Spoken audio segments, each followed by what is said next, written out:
I'm Samuel, I'm 32 years old, and this house was supposed to be the first chapter of my own story. It turns out my family had already decided they were going to write it for me. Before I tell you about the moment on Sunday that changed everything, the moment I finally took back my life, do me a favor and let me know where you're watching from in the comments below. It helps to know I'm not alone in this.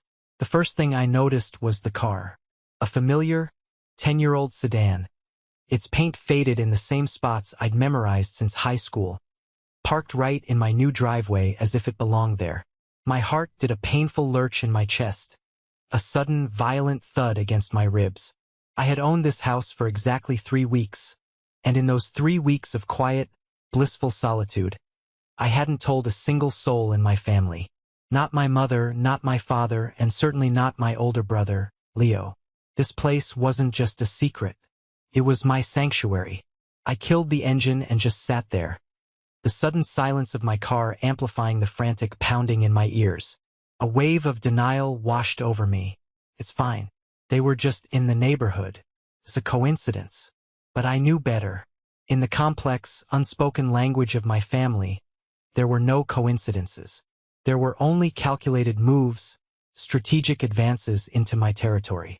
Taking a deep breath that did nothing to calm the tremor in my hands, I got out and walked up the stone path I had chosen myself. The front door was slightly ajar, a dark sliver of invitation that felt like a threat.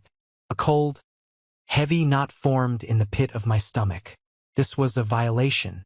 I pushed it open, and there they were, standing in the middle of my living room, bathed in the afternoon light I had fallen in love with, as if they were reviewing a property for sale. My father, Richard, was running his hand along the smooth plaster of the wall, his brow furrowed in that perpetually critical way he had. My mother, Eleanor, was peering into the kitchen, her lips pursed as she mentally rearranged my cabinets. And in the center of it all, commanding the space with an effortless arrogance, was my brother, Leo. He turned to me, and there was absolutely no surprise on his face, just a calm, entitled certainty that set my teeth on edge.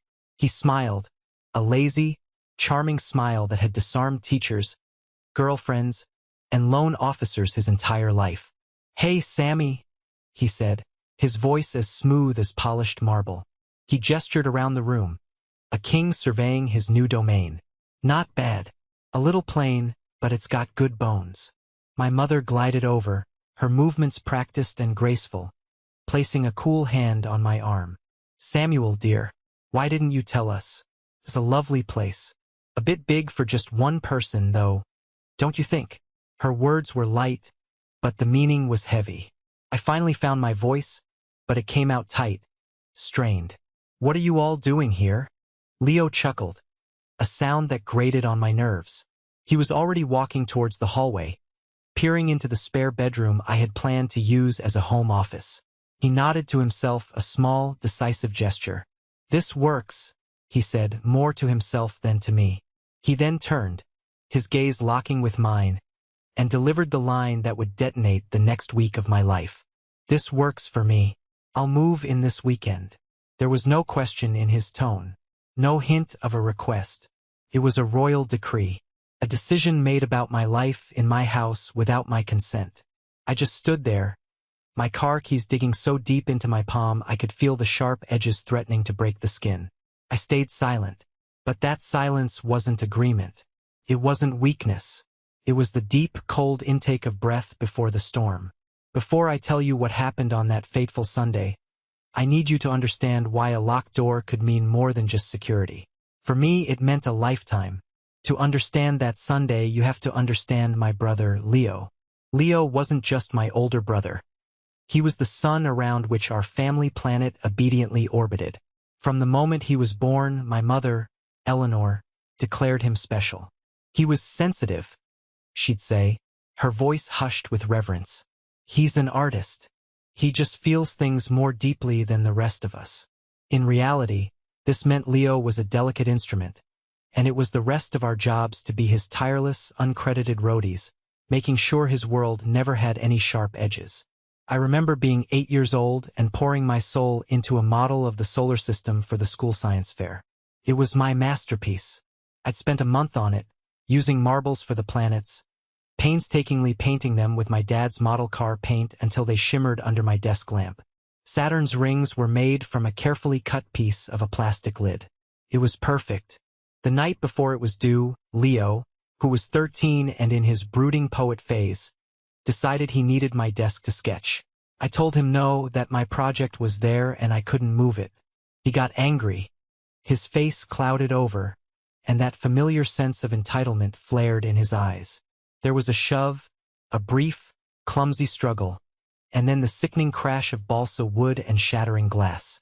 My miniature solar system was a pile of cosmic debris on my bedroom floor. I was gutted.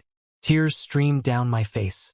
When my parents rushed in, my mother saw me sobbing over the wreckage and Leo standing there with a defiant scowl. Her first words weren't, "Leo, what did you do?"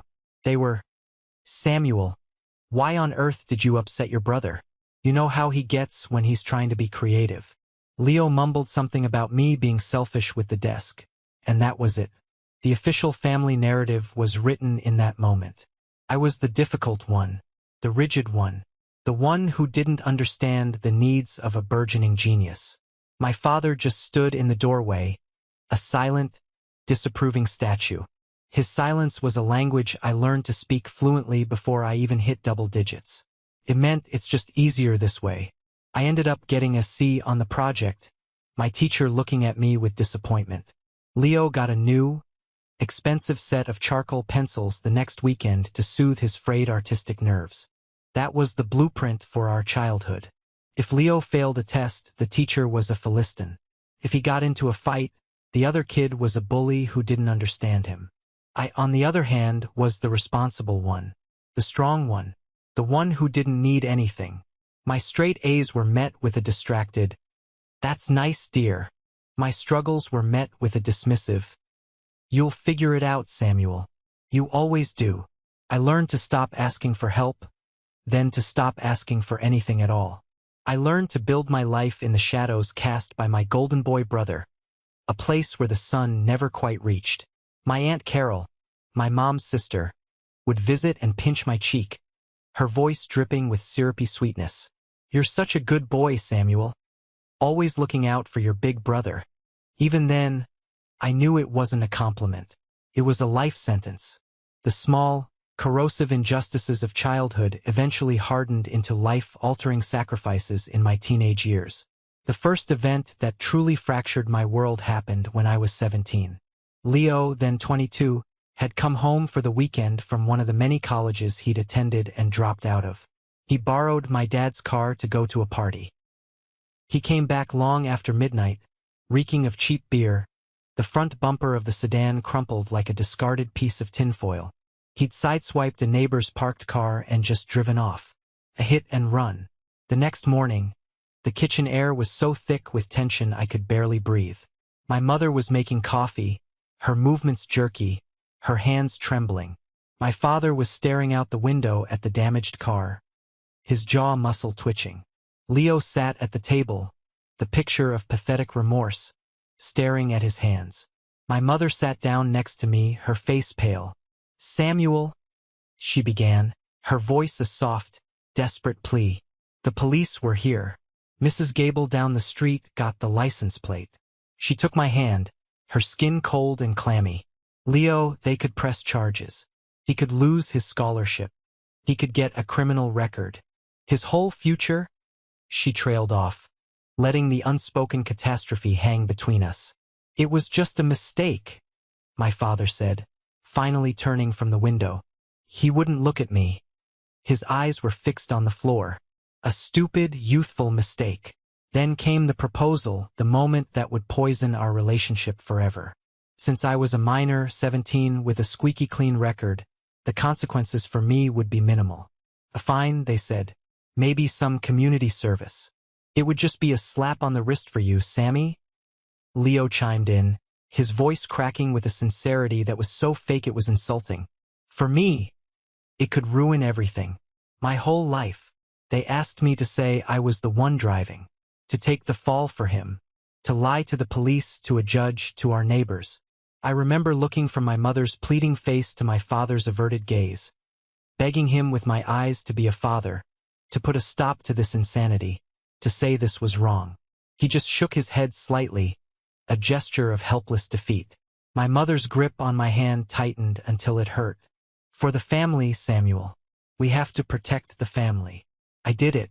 I swallowed the lie, and it felt like swallowing glass. I took the blame. And just as they predicted, it was a hefty fine and a series of mandatory safe driving classes filled with other teenagers. But the real cost wasn't the money or the humiliation. It was the death of the respect I had for my parents. It was the cold, hard realization that the family they were protecting didn't include me. The final shattering blow came a year later. I had worked all through high school, at a grocery store, a landscaping company, a movie theater, saving every penny for my education. I had a decent college fund saved up, about $15,000. It was my pride and joy, my ticket out. A month before I was supposed to leave for architecture school, my parents sat me down for another family meeting.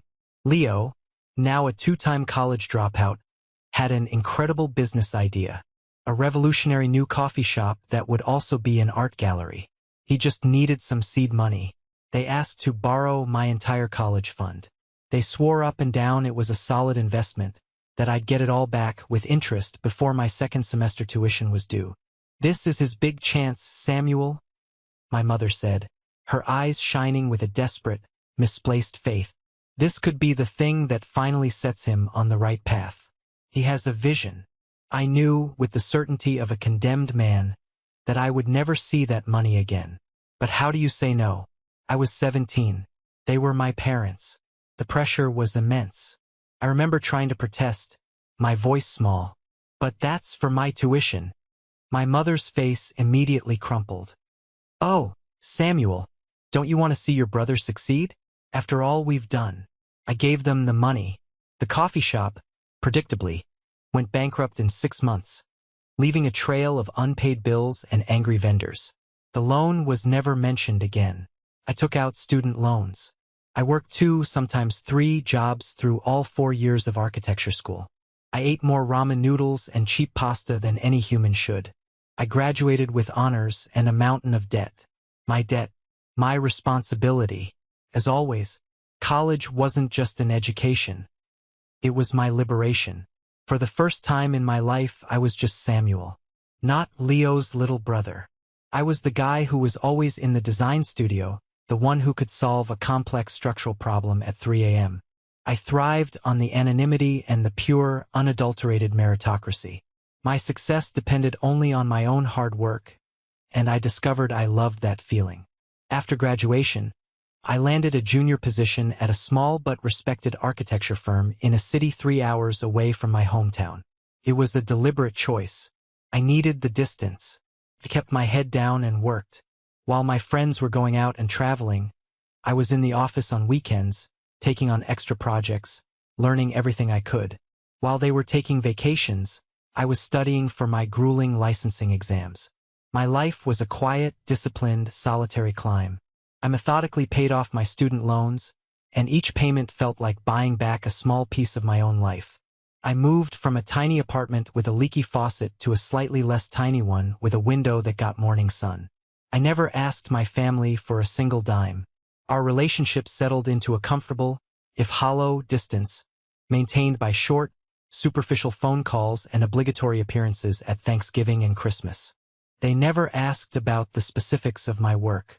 To them, my stable career was just Samuel being Samuel. Reliable, predictable, boring.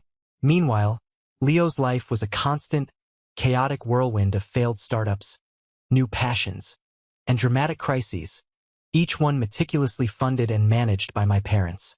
The decision to buy a house grew quietly inside me over years. It wasn't about impressing anyone. It was about claiming territory. It was about building something with my own 2 hands, metaphorically speaking, that nobody could touch, a physical manifestation of the boundaries I'd never been allowed to have. I wanted a place where the only expectations I had to meet were my own. I spent months on the search.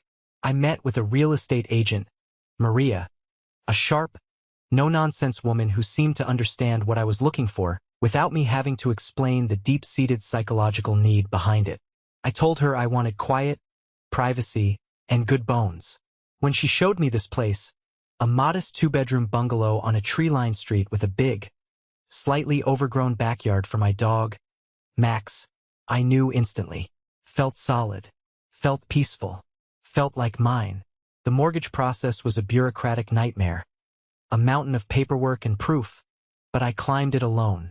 I drained my savings account for the down payment, every dollar a testament to a late night worked or a weekend given up. I didn't tell my family. I didn't want their opinions, their suggestions, or their inevitable attempts to get involved and take credit. I wanted this one thing to be purely and completely mine. The day Maria handed me the keys was one of the single best days of my life. I walked through the empty rooms, the sound of my footsteps echoing, Max trotting happily at my heels, and I felt a sense of profound peace I hadn't realized I'd been missing my entire life. For the first time, I felt I had a place in the world that was undeniably, irrevocably my own. And so, we come back to the present. To me, standing in my living room, watching my brother stake his claim on my sanctuary. Every memory, every sacrifice, every lonely night spent working towards this single goal. It all coalesced into a single, cold point of clarity in my chest. He wasn't just trying to take a room in my house. He was trying to take the one thing I had ever built entirely for myself. And I knew, with a certainty that chilled me to the very bone, that I could not let that happen. Not this time. Never again. The next day at work was a blur. I'm an architect. I spend my days designing spaces, defining boundaries, creating order and function out of chaos. But my own space, my own boundaries, had been breached with such contemptuous ease it felt like they were made of mist. All day, Leo's words echoed in my head on a relentless loop. I'll move in this weekend. The sheer, breathtaking audacity of it was something I couldn't wrap my mind around. I tried to rationalize. He's not serious. It's just Leo being Leo, making a grand, dramatic statement he has no intention of following through on. But a deep, cold dread in the pit of my stomach told me otherwise. Leo always followed through on the things that benefited him. I left work early, my anxiety a buzzing live wire under my skin. Every red light felt like an eternity. As I turned onto my street, my heart hammering against my ribs, I saw it. A beat-up, rusty moving van parked at my curb. Its side emblazoned with a faded Rent Me logo. My blood ran cold. Two guys were carrying a ridiculously ornate-looking dresser down the ramp, the kind of flashy, overpriced piece of furniture Leo would buy on credit instead of paying his rent. And there he was, on my brand new lawn, which I'd mowed for the first time just 2 days prior, directing them with an imperious wave of his hand. He was on his phone, laughing about something, one foot propped up on the bumper of the van. He looked up, saw my car pull in, and gave me a casual, infuriating wave, as if this was the most normal thing in the world. As if he hadn't just driven a bulldozer through the one safe place I had on this earth. I got out of my car, my legs feeling strangely disconnected from my body. Max, my golden retriever, whined softly from the passenger seat, his big brown eyes full of confusion. He could feel the storm coming. I walked up the driveway, my hands clenched so tight my knuckles were white. Leo, I said. My voice was dangerously calm, devoid of all emotion. What is this? He clicked off his phone, pocketing it with a smug air. Hey, Sammy, just getting a head start on the weekend. Beat the rush. He gestured with his thumb towards the house. Gotta say, the afternoon light in that spare room is actually pretty great. Going to be a perfect spot for my workspace. He started to walk past me towards the front door, which was propped wide open. My home. Violated. The two movers trudged past me carrying a large box crudely labeled, Leo's important stuff. I felt a surge of pure, white-hot adrenaline. A wave of anger so intense it almost made me dizzy. I moved, planting myself directly in front of him, blocking the path to the door. No, I said.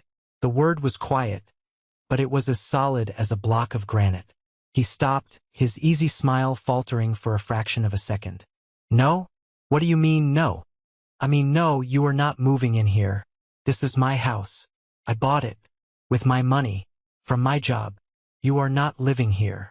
Each word was a carefully placed stone in the wall I was building between us. He actually laughed. A short, condescending puff of air that was pure dismissal. Sammy, don't be so dramatic. It's not a big deal. Mom already explained it. You have the space, I need a place. Family helps family. It's simple math. This isn't math, Leo. This is my life. And you don't get to just decide to be a part of it whenever it's convenient for you and your latest failure. His face hardened. The charming, easygoing mask slipped, and for a second, I saw the petulant, entitled child underneath. You're being selfish. You know that? You've always been the selfish one. You have all this. He gestured vaguely at the house, at my car, at my life. And you can't spare a little for your own brother? After everything Mom and Dad have done for you? For us. The spectacular, galactic irony of that statement was so thick I could have choked on it. I just stared at him, my mind short-circuiting. He took my stunned silence as a victory. He shouldered past me, a deliberate, aggressive bump, and walked into my house. Just put the dresser in the second bedroom on the right. Guys, he called out to the movers. And be careful with it.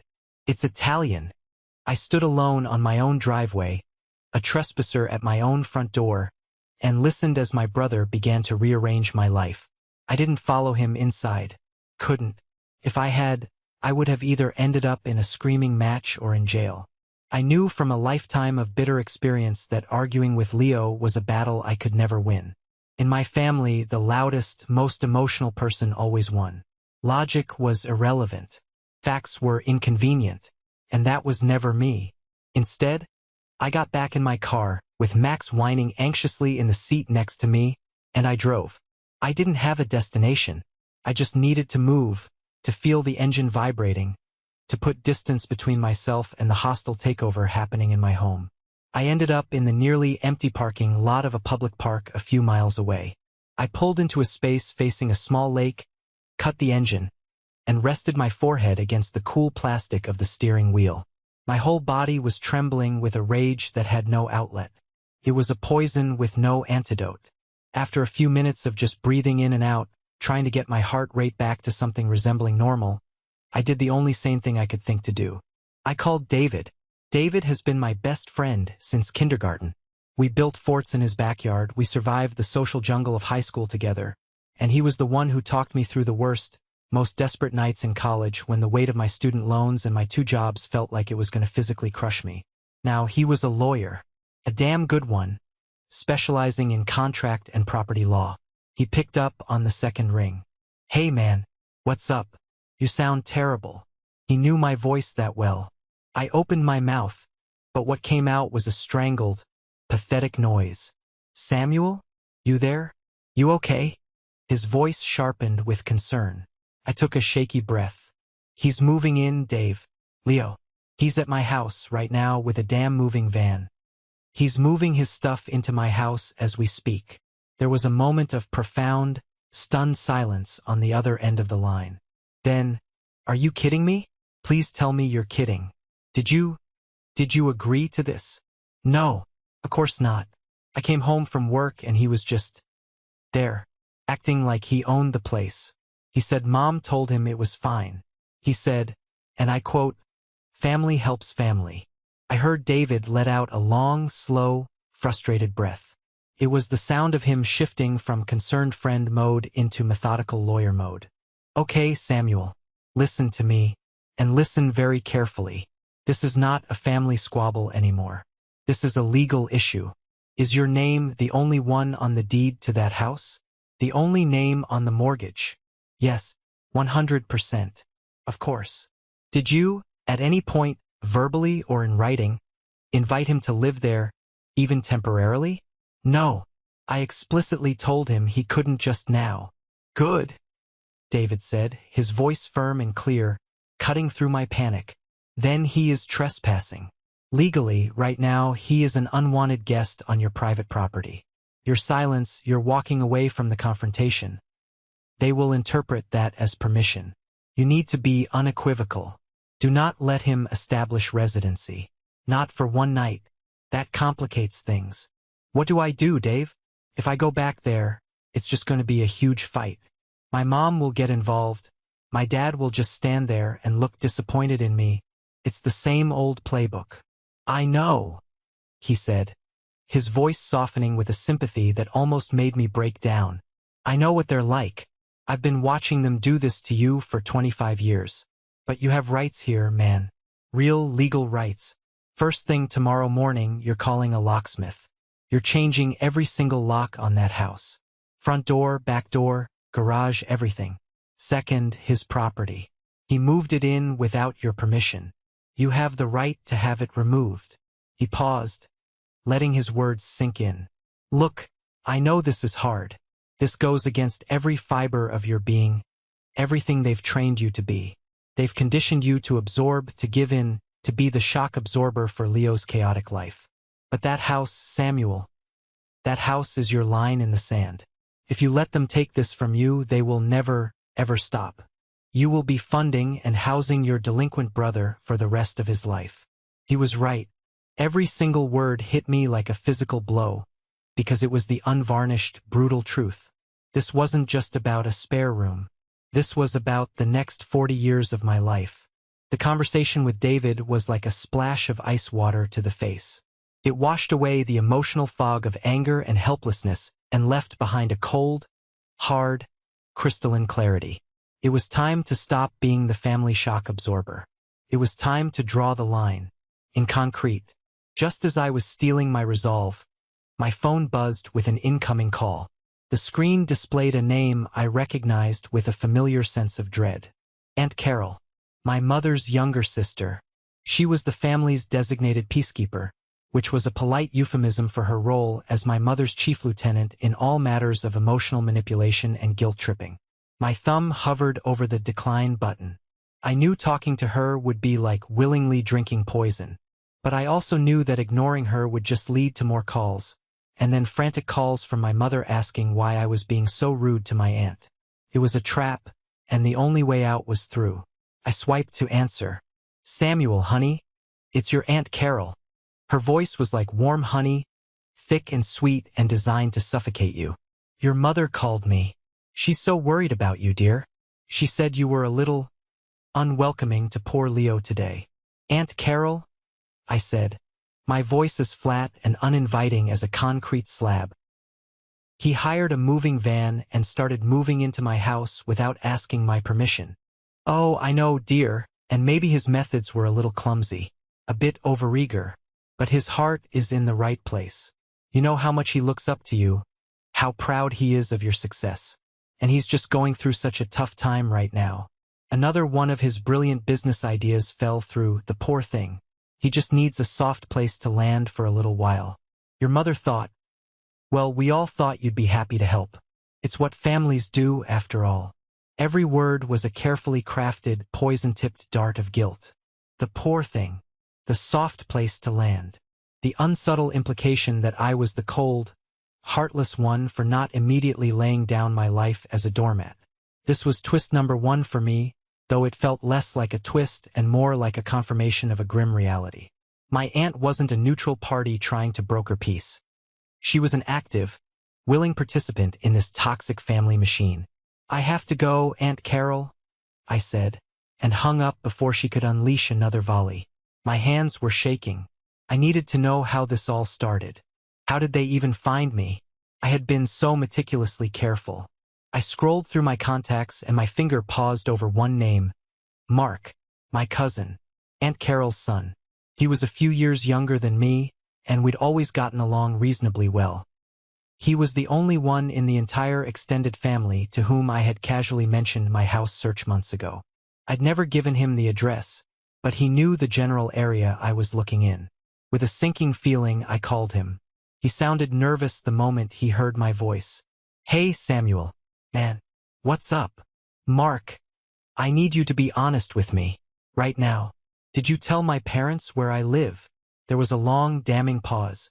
I could hear him breathing on the other end, the sound of cowardice. Yeah. Man, I'm so sorry. Aunt Eleanor called me last week. She said they were all so worried about you. that you'd been distant and they didn't know where you were. She was crying, man. She just wanted to know if you were okay. I didn't think it was a big deal. I just told her the street name. I figured you'd already told them yourself. Twist number 2. Betrayal. It was a sharp, bitter pill to swallow. He hadn't done it out of malice, I knew. He'd done it to stay in my mother's good graces, to keep the family peace. The same sick, twisted peace that was always maintained at my direct expense.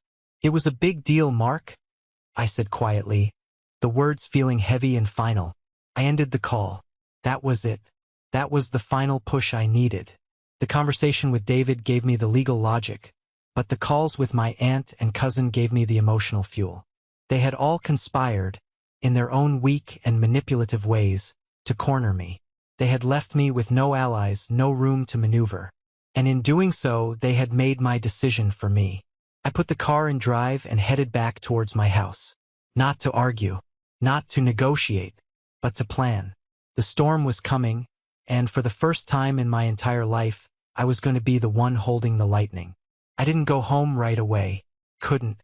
I spent that night on David's couch, the cushions lumpy and unfamiliar. I barely slept. The thought of being in my own house with Leo there, his entitled presence seeping into the walls like a toxic mold, was unbearable. I woke up the next morning before the sun, feeling a cold, clear purpose settled deep in my gut. The swirling storm of anger and confusion from the day before had passed. In its place was a landscape of stark, unshakable resolve. There was only a sequence of tasks to be completed. The first call I made was at 8:01 a.m., the moment the business opened. "Good morning, Maple Grove Locksmiths." "Hello," I said, my voice perfectly steady. "I need a complete lock replacement for a residential property.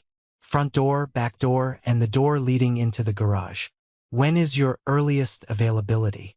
As luck would have it, they had a cancellation. They could be there by 10. Perfect. The second call was to a company I found online with excellent reviews. Fresh Start Hauling and Storage. I explained the situation briefly and clinically, stripping it of all emotion. "There is property in my home that does not belong to me and was moved in without my consent. I need it removed and taken to a secure storage unit. Can you handle that today?" The man on the phone was professional and discreet. They could be there by noon. They would pack everything, move it, and I could pay for the first month of storage online.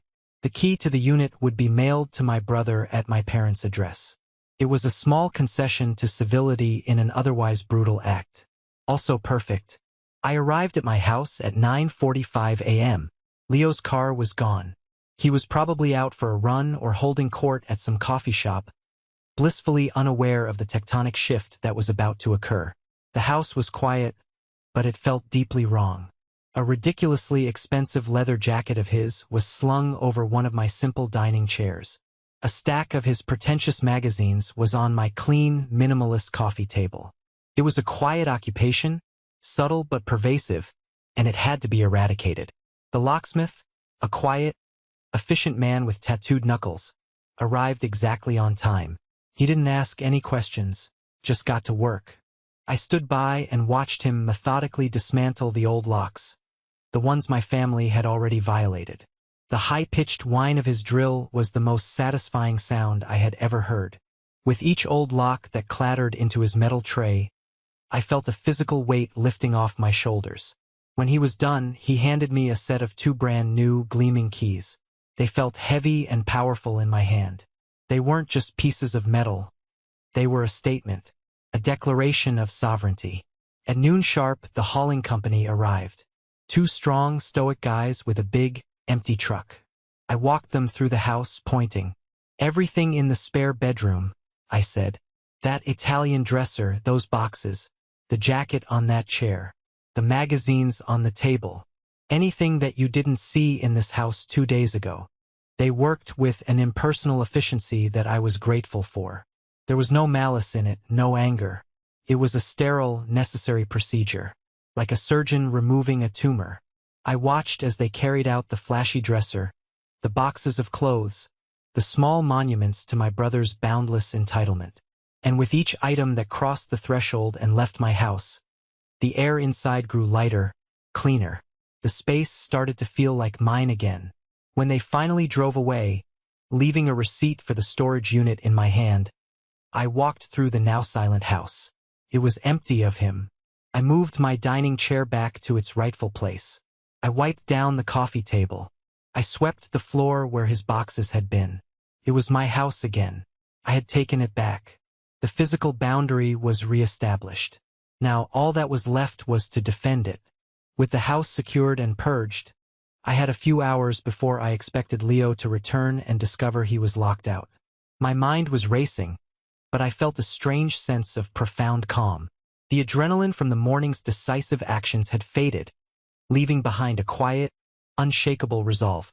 I decided to head to the bank to deposit a check and get some paperwork sorted out for my new mortgage.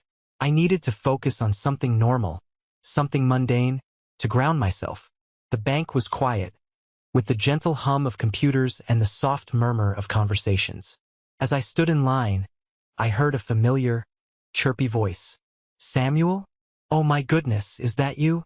I turned. It was Sarah, a woman who had worked at this branch for as long as I could remember. She had gone to high school with my mother and was one of those small-town people who seemed to be a central node in the local gossip network. "Hey Sarah, how are you?" I said, managing a polite smile. "I'm good, hon. It's so good to see you.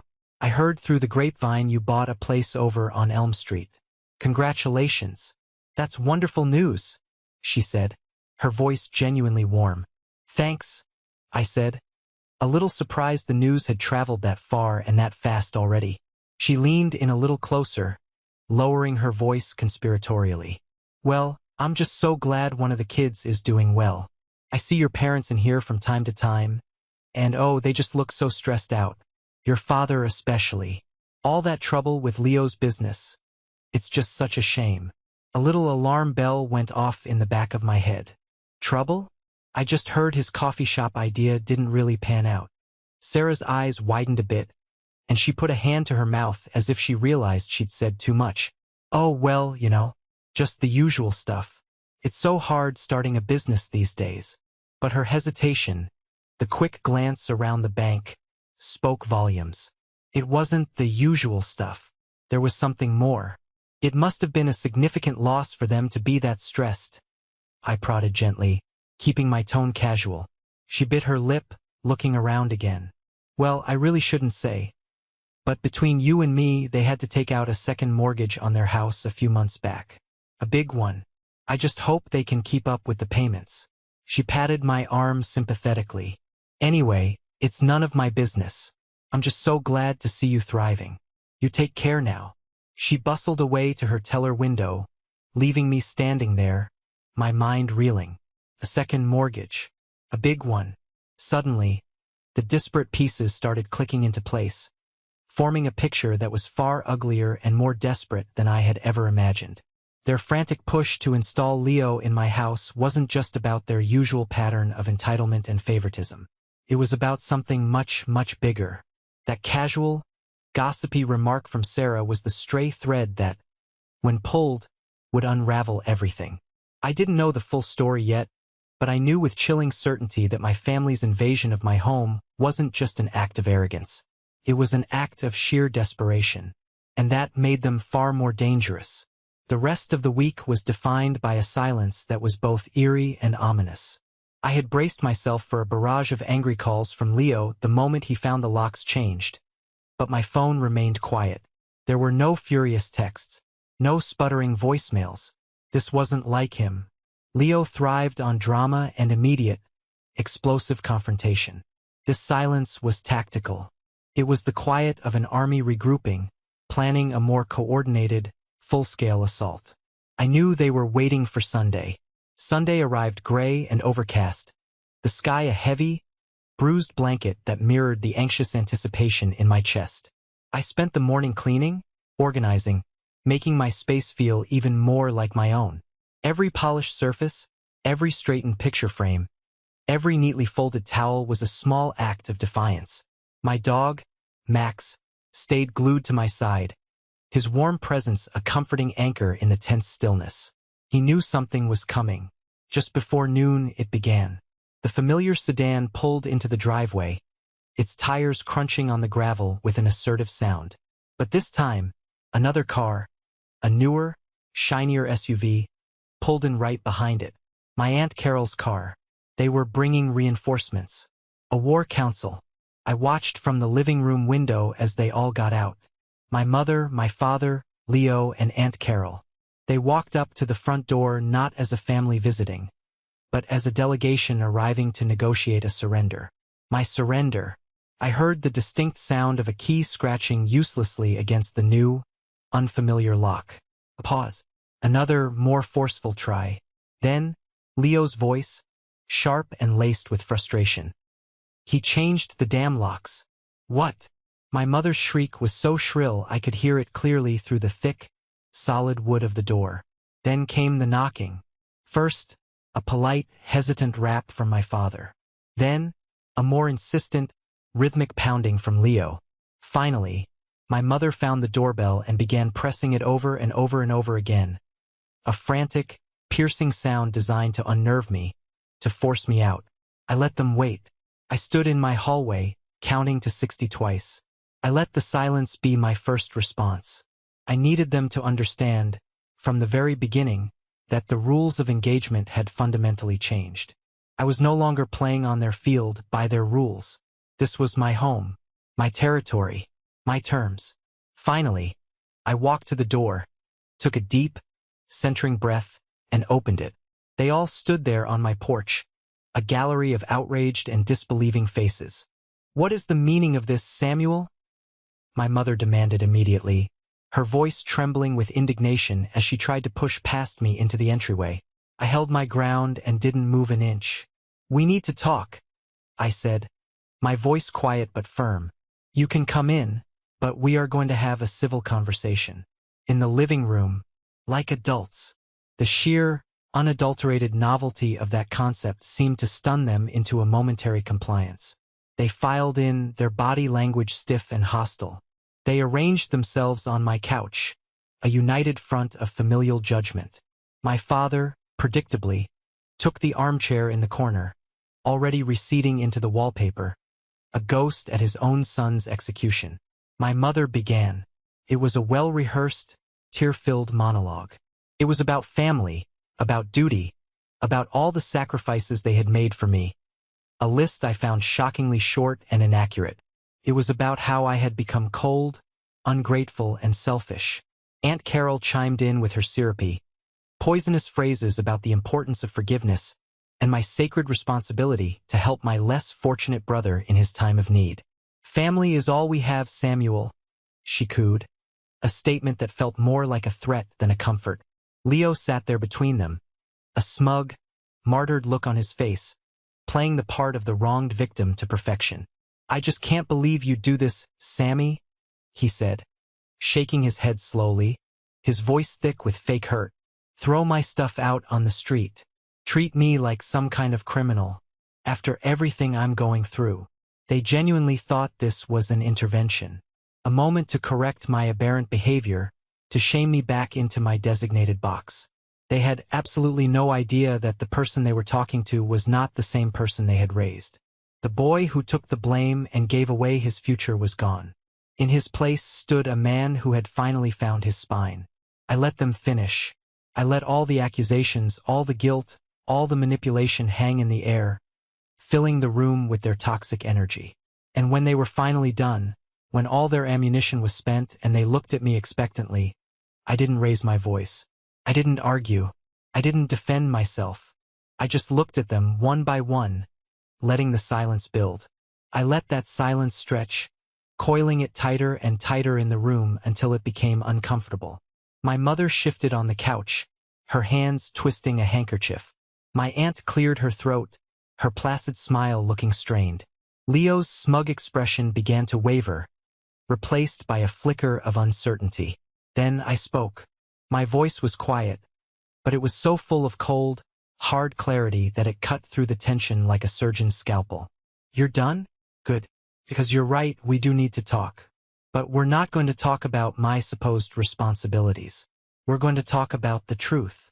I leaned forward and placed a thin manila folder on the coffee table. It was mostly for dramatic effect, containing public property records I had printed out from the county website, but the impact was immediate. For pairs of eyes locked onto it as if it were a bomb. "I don't think you're here because you're worried about me being lonely in a big house," I began, looking directly at my mother, holding her gaze until she looked away. "And I don't think you're here just because Leo needs a place to crash while he gets back on his feet." I paused, letting the weight of my unspoken accusation sink into the room. "I think you're here because you're desperate. I think you're here because you took out a $250,000 second mortgage on your house to bail Leo out of his latest 5-alarm disaster." The effect was instantaneous and devastating. The color drained from my mother's and father's faces in unison. My mother's mouth opened, but no sound came out. My father looked like he had been physically punched in the gut, all the air leaving his body in a silent whoosh. Aunt Carol looked utterly bewildered, glancing between my parents and me as if watching a tennis match where one player had suddenly pulled out a gun. Only Leo's expression shifted from smugness to pure, unadulterated fury. He knew he'd been exposed.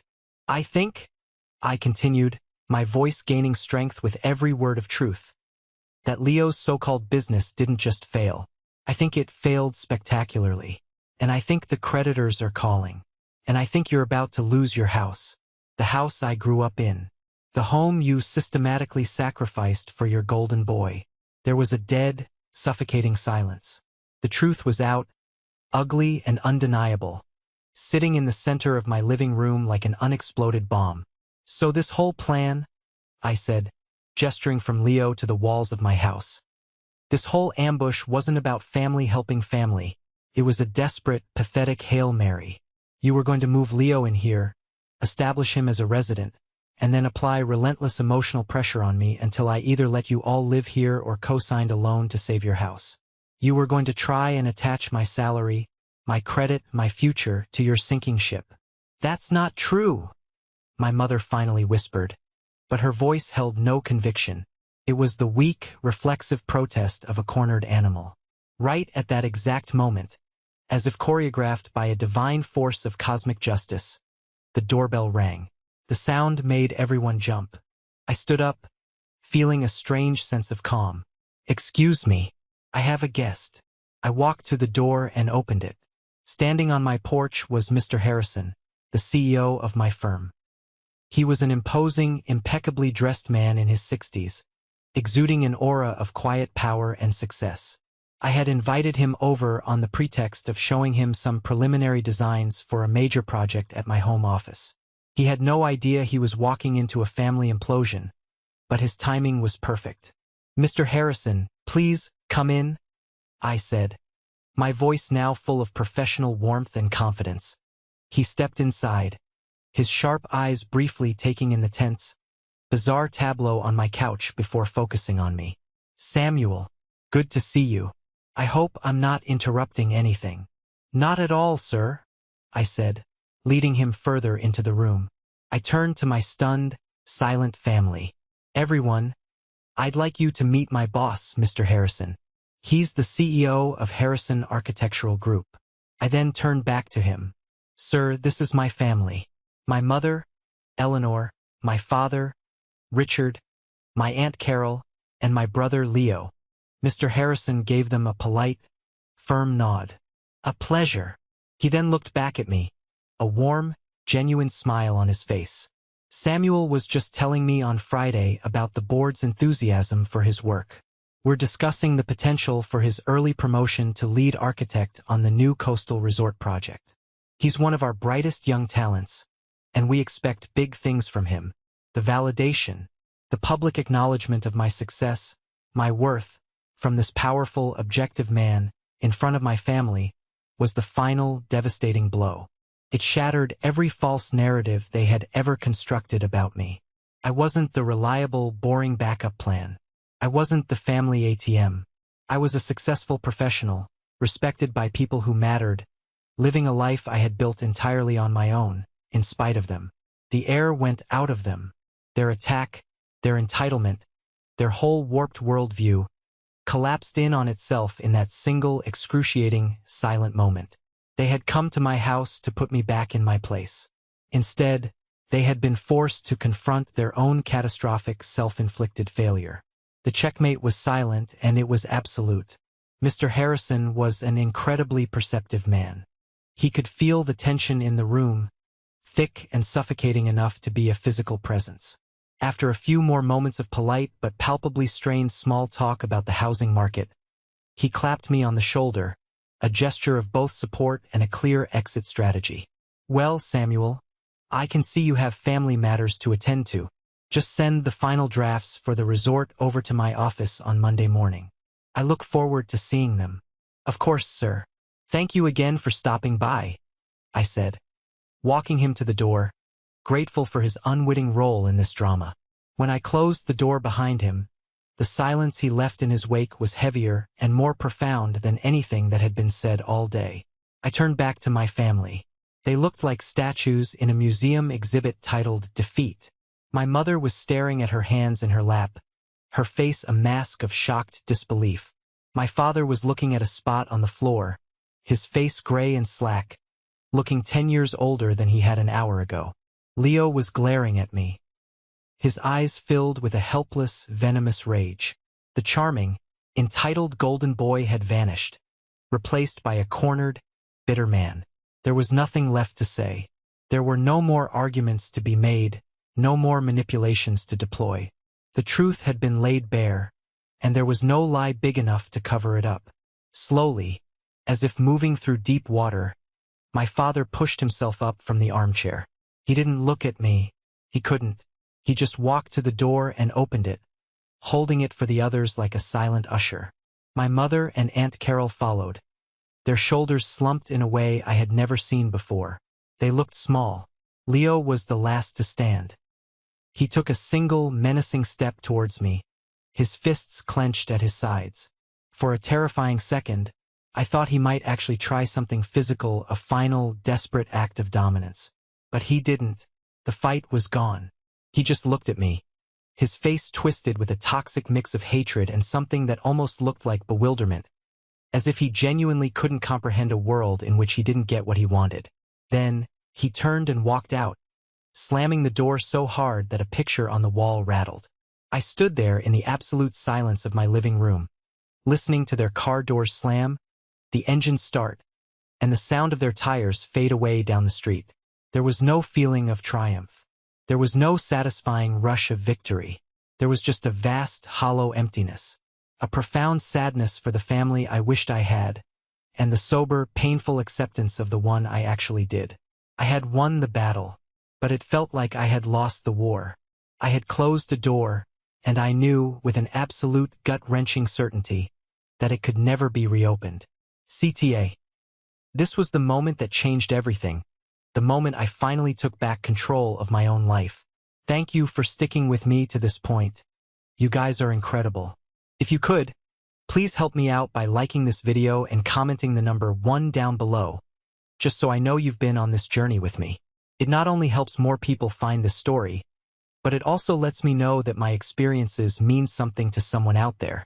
Your support is the biggest motivation for me to continue sharing the rest of my journey. That evening, the house was quieter than it had ever been.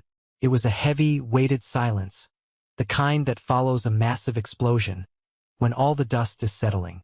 I fed Max, made myself a sandwich that I stared at but didn't eat, and just sat on the couch, replaying the afternoon in my head.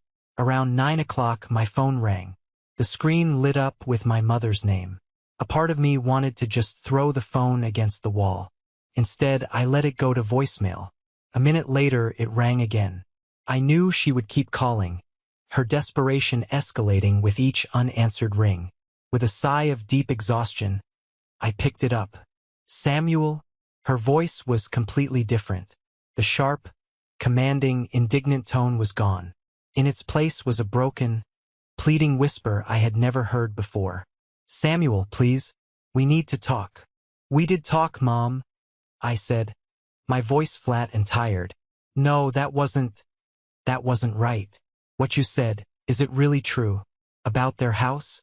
The money? You know it's true. You were there when the papers were signed." I heard her take a ragged, shuddering breath, and then she started to cry. It wasn't the manipulative, theatrical crying I had been subjected to my whole life. This was the raw, ugly, hiccuping sound of genuine despair. "I don't know what to do," she sobbed into the phone. "Your father, he won't even look at me. He's just sitting in his chair, staring at the wall. And Leo is gone. After we got home, he just packed a bag and left. He screamed at us, said this was all our fault. We don't know where he went." The old Samuel, the boy they had raised to be the family fixer, would have crumbled. He would have immediately started thinking of solutions. How can I help? What can I do? Maybe I can loan them some money. Maybe I can talk to Leo. But I wasn't that person anymore. That person had died in my living room that afternoon. "I'm sorry you're going through that, Mom," I said, and to my surprise, I realized I meant it. I was sorry. I wouldn't wish that kind of pain and fear on anyone. But this is not my problem to solve. "But you're our son," she cried, a hint of the old, familiar indignation creeping back into her voice. "We're your family. You can't just turn your back on us when we're in trouble." "You turned your back on me a long time ago, Mom," I said, my voice quiet but unshakable. "You did it when you let me take the blame for a hit and run. You did it when you took my college fund and let my future go into debt. And you did it this week when you tried to take my home. You didn't want a son. You wanted a safety net for Leo." I let that brutal truth sink in, the silence on the other end of the line filled only by her ragged sobs. "I love you, Mom," I said, and that was true, too, in its own twisted, complicated way. "But I cannot and will not be destroyed by you. I can't fix this. You and Dad and Leo have to face the consequences of your own choices. For once, I need peace. I need to live my own life." She was just sobbing now, incoherent pleas and broken words. "Goodbye, Mom," I said gently. Then I ended the call. I opened my phone's contact list. I found her name, tapped on it, and scrolled down to the bottom. Block. I did the same for my father, for Leo, for Aunt Carol, for Mark. One by one, I severed the digital lines of communication. It wasn't an act of anger. It was an act of survival. It was the final, satisfying click of the lock on my new life. The next 6 months were the quietest, most peaceful, and most intensely productive of my entire life. The silence from my family was absolute and complete. It was a strange sensation at first. For weeks, I would feel a phantom buzz in my pocket or tense up when a car that looked like theirs drove down my street. But there was nothing. It was like a constant, low-grade, staticky noise I had lived with my whole life. A noise I hadn't even been fully conscious of, had suddenly been switched off. And in that profound silence, I began to hear myself think, to feel my own feelings, for the very first time. At work, freed from the constant background anxiety of my family's next impending crisis, I was on fire. I poured all of my newfound energy and focus into the coastal resort project. My designs were bold, innovative, and deeply personal. Mr. Harrison was more than impressed. He was ecstatic. 3 months after that terrible, liberating Sunday, he called me into his office. Julian, my ambitious and perpetually sneering colleague, watched me go with a sour look on his face, no doubt expecting me to be reprimanded. "Samuel," Mr. Harrison said, getting straight to the point as he always did, "the board loved your proposal. They said it was the most exciting work they've seen in a decade. We're officially green-lighting the project. And we want you to be the lead architect. The promotion is effective immediately. It comes with a significant salary increase, a corner office, and a whole new level of responsibility. Do you think you're ready for it?" I was stunned into a momentary silence. It was everything I had been working towards for years, a goal that had often felt impossibly distant. "Yes, sir," I said, a slow, genuine smile spreading across my face. "I am." I shook his hand, my mind reeling. I had done it, not because of my family, but in spite of them. I had built this success on my own terms. My life settled into a new, peaceful, and fulfilling rhythm. I worked hard, but I no longer worked to escape. I worked because I loved it. I came home every evening to my quiet, orderly house. I took Max for long walks in the nearby park, throwing his favorite tennis ball until my arm ached. I reconnected with old friends from college, the ones I had let drift away because I was always too busy or too emotionally exhausted. I started dating someone, a kind, intelligent, and funny woman named Clara who was a landscape designer. She loved my house, and when she looked at the overgrown backyard, she didn't see a mess. She saw potential. Together, we started planning a garden, sketching out ideas for a stone patio and a vegetable patch.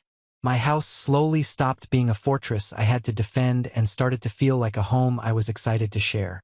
I heard snippets of news about my family through David, whose mother was still hopelessly entangled in the local gossip network. The news was grim. They had lost the house. It had been sold in a foreclosure auction for less than they owed. They had moved into a small, cramped, rented apartment on the other side of town. Leo had apparently surfaced somewhere in Florida, working some cash-in-hand job at a beach bar, but no one had heard from him directly. The most shocking news was about my father. He had been forced out of his comfortable retirement and was now working as a greeter at a big-box store to make ends meet. The image of my proud, silent father forced to say, "Welcome to Megamart," 1,000 times a day sent a pang of sadness through me, but it was a distant sadness, like hearing about a tragedy in a foreign country you've never visited. It was their story, not mine. My story was here, within the walls I had fought for, with the wonderful woman planting a garden in my yard, with the life I was building, one happy, peaceful, and gloriously ordinary day at a time. I was finally completely free. One Tuesday evening in early spring, I came home from work to find a single, plain white envelope in my mailbox, tucked between a utility bill and a catalog. There was no return address. My name and address were written on the front in a familiar, shaky script that I hadn't seen in years. It was my father's handwriting.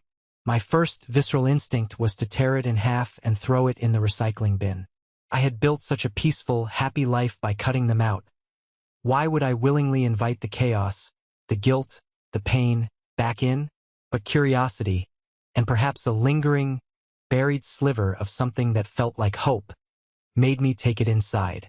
I placed it on my kitchen table and stared at it for a long time, as if it were a venomous snake.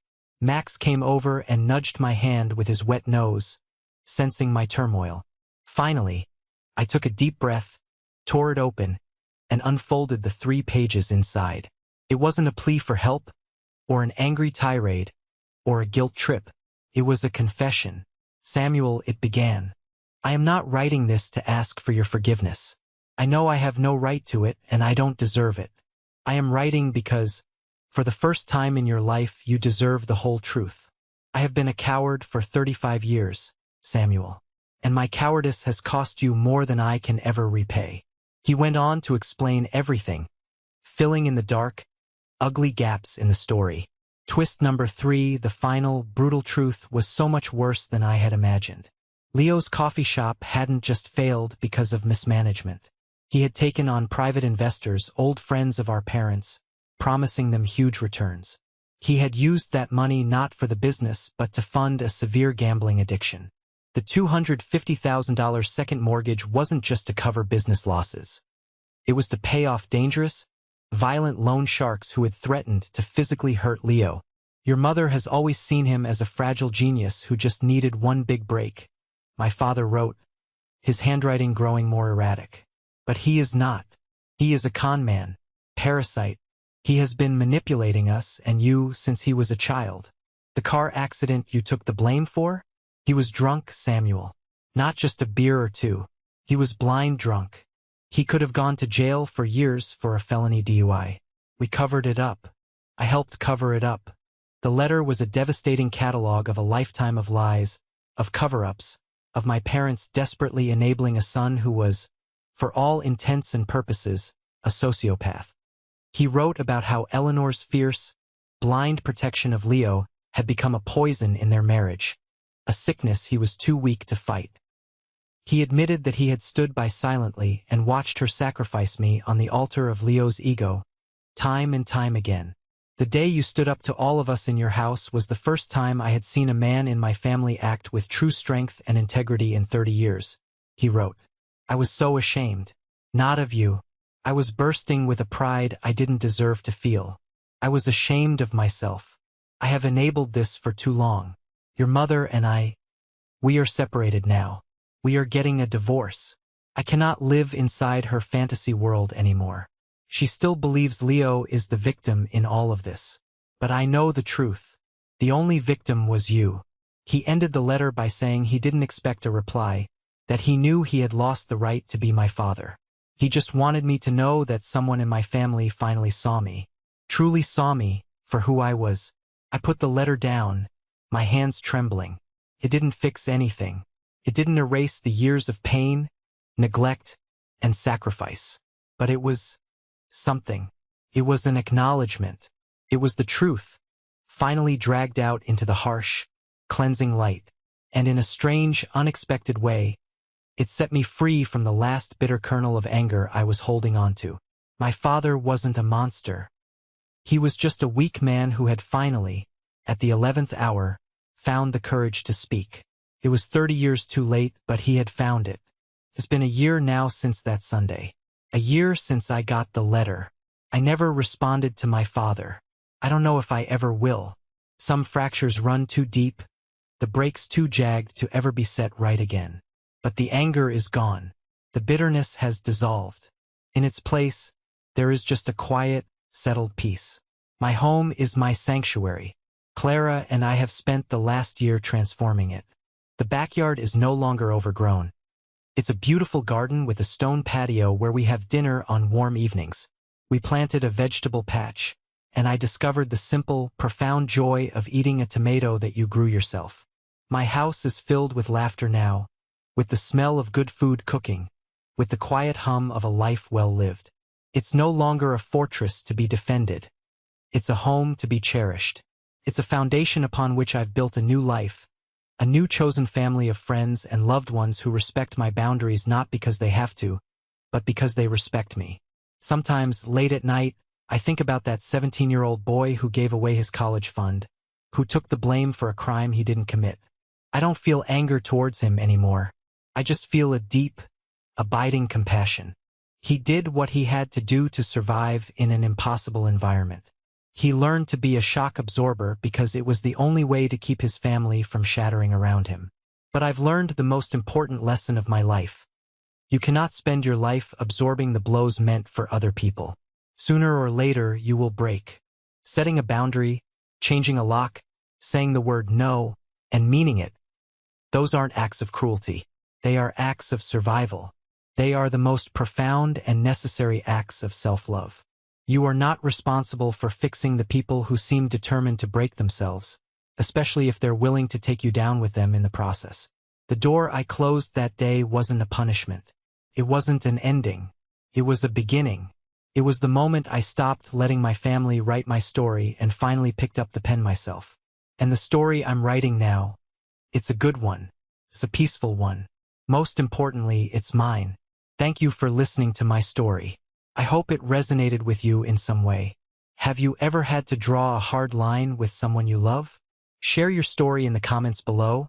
And please, don't forget to like and subscribe so you don't miss what comes next. Your voice and your story matters.